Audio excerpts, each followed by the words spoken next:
Isa sa mga inaabangang magsi-step up para sa Adams and Soaring Falcons ngayong taon, ang second-year shooting guard na si JD Tungkab.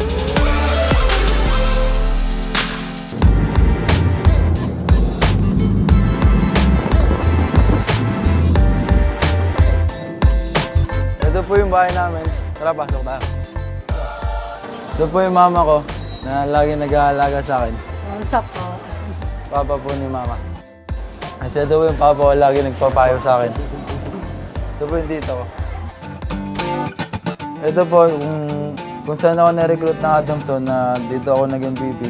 First MVP ko sa Manila.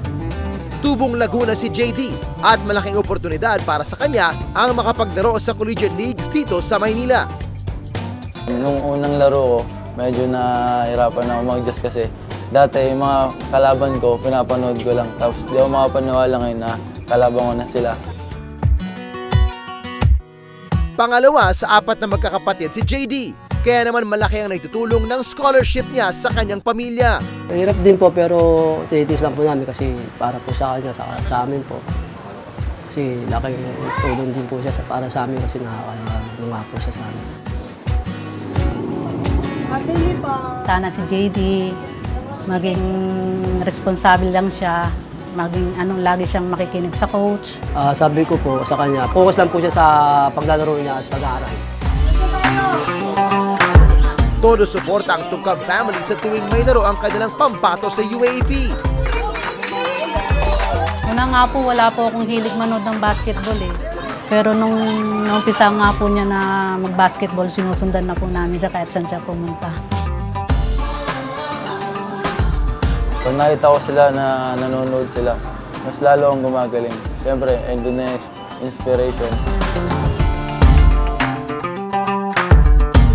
Bukod sa pagbabasketball, ay tutok din si JD sa kanyang pag-aaral dahil pangarap niya rin maging businessman balang araw.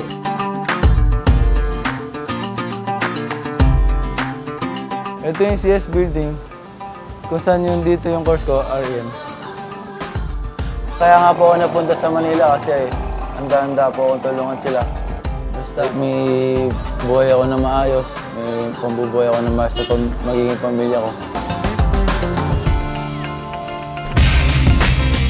Inaasahan naman ang malaking kontribusyon ni JD para sa Soaring Falcons ngayong Season 79. Sa lahat po ng sumusuporta sa akin, sana huwag po kayo magsawa na suportahan ako. Ayun, bibigay ko po lahat ng makakaya ko para sa inyo.